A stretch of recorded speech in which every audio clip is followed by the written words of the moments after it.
Alors bonjour à tous, soyez tous bénis dans le nom du Seigneur Jésus-Christ. Alors comment prendre le temps pour vous expliquer les choses sur lesquelles on va méditer aujourd'hui. Alors je voulais juste qu'on commence à voir trois choses qui vont se passer à la fin du monde, puisqu'on se pose souvent la question de savoir que nous dit la Bible en ce qui concerne la fin, que ce soit au niveau du millénium, au niveau de l'enlèvement, au niveau du jugement à venir, etc. Et je veux prendre du coup les trois Shabbats qui vont se suivre pour essayer d'expliquer, ou du moins essayer de lire et d'être enseigné sur ce qui va se passer à la fin. Alors nous sommes le 23/10/2021, que le nom du Seigneur Jésus-Christ soit béni et soit avec nous lors de cette étude.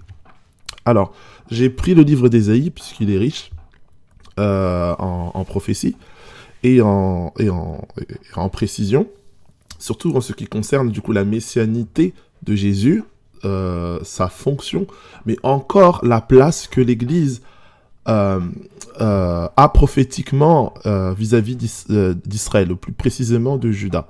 Pour ceux qui ne connaissent pas du coup les études que j'ai faites, j'ai par plusieurs études que j'ai montrées ou que je mettrai en lien dans cette vidéo, montré que l'Église fait partie de cette nation. Dieu a tout assemblé dans la foi en Yeshua. Il a créé un nouveau peuple, il a créé une nouvelle nation, il nous a donné une nouvelle ville qui est bien entendu Jérusalem, non pas la Jérusalem terrestre, et non pas, il nous a pas donné un peuple terrestre, mais un peuple céleste, mais il n'a pas changé son nom, bien entendu, il reste et il restera toujours le Dieu d'Israël, puisqu'il a dit, c'est voici mon nom à perpétuité. Bref, bon, ceux qui voulaient un peu plus voir le lien qu'il y a entre l'Église, la foi que nous avons en Yeshua et Israël, je vous conseille de suivre le lien qui va apparaître dans cette vidéo. Là, nous parlons d'Ésaïe 6, dans Ésaïe 11, pardon, et Ésaïe est en train de faire une prophétie concernant le temps de la fin. Il est en train de faire une prophétie concernant ce qui va se passer au moment où Jésus-Christ va venir. Alors c'est vrai que les Juifs de l'époque de Jésus n'ont pas compris l'origine de Jésus, n'ont pas compris sa mission, puisqu'ils étaient tellement focalisés sur le jugement à venir, sur la vision apocalyptique, et non pas sur le salut, et non pas sur le rachat, bien que tout ceci était prophétisé. En fait, ils ont sauté une étape dans la messianité de Jésus. Mais là, on va voir la messianité de Jésus en tant qu'homme roi, homme de jugement, et homme, bien entendu, de justice. Je ne vais pas relire avec vous, vous pouvez le lire en même temps que je parle de ce verset. Là, Ésaïe, dans Ésaïe 11, est en train de nous donner les détails de où va sortir le Messie, d'où est-ce qu'il va arriver. On dit que c'est du rameau, un rameau sortira du tronc d'Ésaïe. D'Ésaïe, c'est le père de David, c'était sa famille. Donc c'est pour cela qu'on peut souvent appeler Jésus comme étant le fils de David, car depuis longtemps, il y a eu la prophétie que le Messie allait sortir de David. Donc Ésaïe l'avait eu, mais encore David à son époque savait que son royaume et que son hérédité serait éternelle. Bien entendu, tout ça, ça renvoie à la prophétie de Jésus. Nous continuons, on nous dit que le Saint-Esprit reposera sur lui, donc ça nous montre qu'il y aura un rôle que le Saint-Esprit va jouer, et on va le voir encore par la suite, quel est le rôle que le Saint-Esprit va jouer dans ce temps de la fin, et tout de suite après, on voit quelle est la mission que ce Messie-là va faire, quelle est la mission que Jésus va avoir. La Bible nous dit qu'il va frapper de verge avec sa parole, donc il va pas frapper avec une épée, il va frapper avec sa parole les nations. Donc, on voit que c'est quelque chose qui est redondant, hein. On peut lire dans l'Apocalypse, au niveau dans la fin, ou même dans Thessaloniciens, quand il est écrit là-bas, que c'est du souffle de sa bouche que Jésus anéantira l'impie et les nations. Ou encore, c'est de la parole de Dieu que le feu sortira des ciels pour décimer l'armée de Satan. Tout ça pour dire que Dieu, là, Ésaïe nous présente la venue du Messie, il nous présente la venue de la seconde venue, en fait, de Jésus, de sa seconde mission, car bien entendu, la première était une mission salvatrice, c'était une mission pour nous libérer du péché, c'était une mission de nous décharger de la culpabilité et de la condamnation du Satan, mais il vient maintenant comme deuxième mission dans sa justice, et pour détruire le méchant. C'est qui le méchant? Le méchant, c'est celui qui ne veut pas obéir à la parole de Dieu, c'est celui qui ne veut pas se convertir ni se repentir à la parole de Dieu. On continue dans Ésaïe, puisqu'on voit qu'il y a plusieurs choses ici qu'on nous explique. On nous dit que maintenant, après que Jésus ait jugé les nations par sa parole, après qu'il ait frappé les nations par le souffle qui sort de sa bouche, le loup habitera avec l'agneau. Là, on rentre dans le millénium. Là, on voit bien que la seconde venue de Jésus, c'est premièrement de juger les nations, de juger ceux qui ont refusé la repentance et la conversion, et deuxièmement, d'établir la véritable paix sur terre. Et on voit que pour ceux qui ont déjà vu les enseignements, moi je peux continuer à mettre les liens dans cette vidéo que j'ai fait sur la venue d'Olympie, ce que j'ai fait sur la mission des nations. L'impie voudra lui aussi mettre la paix sur terre, mais il va utiliser la violence, il va utiliser la contrainte. C'est ce qu'on voit aujourd'hui dans le monde, soi-disant pour notre santé, notre bien-être, pour notre éducation, on nous impose les choses, et avec violence par moments. Mais voici maintenant Jésus qui va revenir comme un juste juge, qui va non seulement remettre les nations selon la loi de Dieu, selon ses commandements, et non pas selon la loi morale qu'on connaît aujourd'hui, qui change en fonction des différents quinquennats et des différentes administrations politique, mais voici, on voit que Jésus va véritablement imposer la paix sur terre. La violence qui est venue depuis la chute d'Adam, avec les animaux qui se tuent, tout ça, ça sera fin. La Bible dit que la panthère se couchera avec le chevreau, le veau, le lionceau, le bétail. Ils seront ensemble. Il n'y aura plus de violence sur terre. Et non seulement il y aura plus de violence parmi les hommes, il y aura plus de violence parmi les animaux, mais même dans la création, les eaux, là, on vous dit que les choses vont aller mal, il y aura des inondations, des tremblements de terre, même la nature elle-même, la terre elle-même va arrêter, et la violence n'existera plus.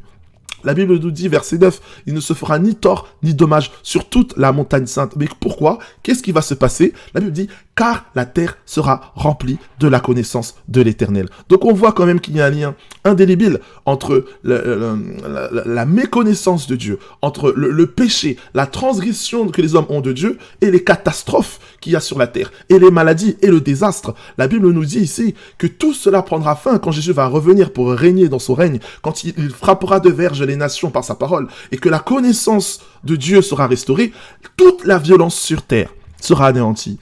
Donc mon frère, ma sœur, j'aimerais t'encourager, si tu vis des périodes troubles, des périodes de désastre, des périodes d'incompréhension, eh ben, sache que la véritable guérison, la véritable source de bénédiction, la véritable solution, c'est la connaissance de Dieu. Qu'est-ce que Dieu veut pour ma vie? Qu'est-ce que Dieu veut pour mon couple, pour mes enfants? Qu'est-ce que Dieu veut pour mes études? Et le Saint-Esprit va remplir la terre, le Saint-Esprit va remplir ta personne, ton intelligence, tes ambitions, et c'est ça qui peut apporter la paix.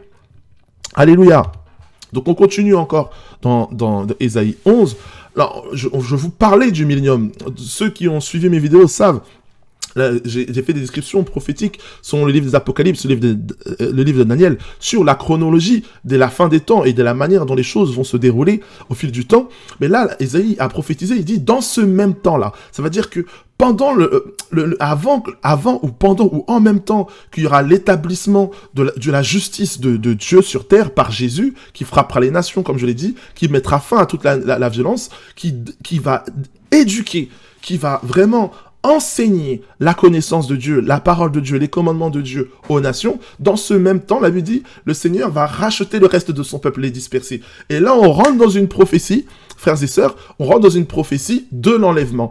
Et souvent, il y a de ceux-là qui séparent tout le temps l'enlèvement de la seconde venue de Jésus. Ils disent qu'il y aura l'enlèvement, et ensuite, il va se passer des choses, et ensuite, Jésus va venir secondement. Là encore, je vous montre, dans Ésaïe 11, il n'y a pas de séparation net entre ces deux événements. Et la Bible dit dans ce même temps, c'est-à-dire que quand Jésus-Christ véritablement va revenir pour vouloir imposer la justice, frapper les nations, mettre en place le millénium, dans ce même temps, l'enlèvement aura lieu. Donc on voit encore la prophétie de 11, mais en lien l'enlèvement du règne de Jésus. Et on continue, comme on nous dit, il élèvera une bannière pour les nations, il rassemblera les exilés d'Israël, il recueillera les dispersés de Juda, des quatre extrémités de la terre. Donc on voit cette idée de rassemblement, cette idée des quatre vents, quel que soit, on parle d'Égypte, de Patros, tout ça, Égypte c'est l'Afrique, Patros, Assyrie, le Moyen-Orient, tout ça, Shinéar, Hamat, en fait, de toutes les nations du monde, Dieu va étendre sa main pour prendre les justes de Dieu,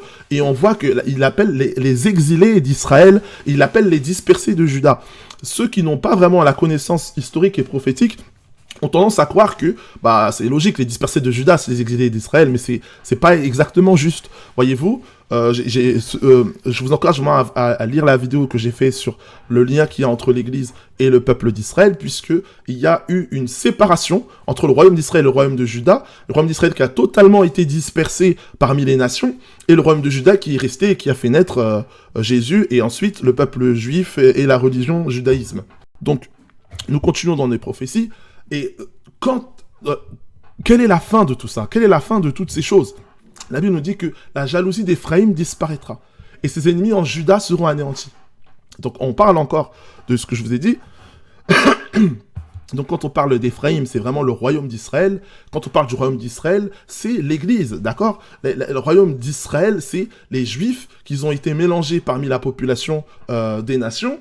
Et pour lesquels Dieu avait fait la promesse à Moïse, à Abraham, que quels que soient les péchés qu'allait faire son peuple, il allait les racheter. Maintenant, nous qui croyons en Jésus, nous qui avons la foi en Jésus, nous sommes hantés à ce peuple-là. Nous appartenons à Israël, mais pas à un Israël issu de la tribu juive, d'accord, de la tribu de Juda, mais nous appartenons à Israël issu de la tribu des nations. Et nous formons tous un seul et même peuple. La Bible nous dit très clairement que les ennemis en Juda seront anéantis. Ça veut dire quoi? Ça veut dire que en Juda, parmi le peuple juif, il y aura des ennemis de l'alliance. Vous voyez, vous comprenez? Ce n'est pas parce que les gens sont juifs qui vont croire au Messie, qui vont croire en Jésus. Vous comprenez? Il y a des juifs qui vont croire en Jésus, il y a des juifs qui ne croiront pas, parce qu'ils seront attachés, je l'ai rappelé souvent dans mes vidéos, à un tribalisme. Et ça ressemble un peu à ce qu'est le Talmud aujourd'hui, qui est simplement de consolider le peuple dans sa culture, consolider le peuple le juif dans son histoire, en éloignant totalement Dieu de leur vécu. Et c'est l'erreur qu'ils vont faire au temps de la fin, parce que la Bible nous dit que même parmi Juda, même parmi le peuple juif, il y aura des traîtres de l'alliance. Daniel l'a prophétisé, et dans Daniel 7, je crois, il me semble, je vous encourage vraiment à aller le lire. Donc, pour résumer, qu'est-ce qui va se passer? Qu'est-ce que nous avons vu ici dans cette étude? Nous avons vu Ésaïe 11, que Ésaïe 11 nous a parlé de la seconde venue de Jésus, nous a parlé de la venue de Jésus comme étant un juste juge pour rétablir la véritable paix sur terre. Il nous a dit que durant cette même période prophétique, l'enlèvement aura lieu, et il nous a dit qu'il allait assembler ceux de Juda et ceux des nations qui font partie de la même alliance au sein d'un même peuple. Et bien entendu, je ne l'ai pas précisé, mais bien entendu, Jésus, le Messie, régnera depuis Jérusalem. Voilà, frères et sœurs, que Dieu vous bénisse. Pour ce court extrait, je ne vais pas faire trop long. Si vous voulez plus, je vous encourage à lire Ésaïe 11, ou à lire les références dont j'ai parlé dans mes explications, que ce soit en Thessaloniciens, Apocalypse, Daniel 7. Je mets dans la description de cette vidéo d'autres vidéos dans lesquelles vous pouvez faire des recherches, vous pouvez me suivre pour essayer de comprendre les différentes nuances que j'ai apportées à cet enseignement. En tout cas, bon Shabbat à tous, soyez tous bénis, et je prie afin que la connaissance de Dieu soit dans vos cœurs, soit dans vos pensées, afin que la paix de votre esprit, la paix de vos corps, de vos familles, vous soit accordée au nom de Jésus-Christ. Amen.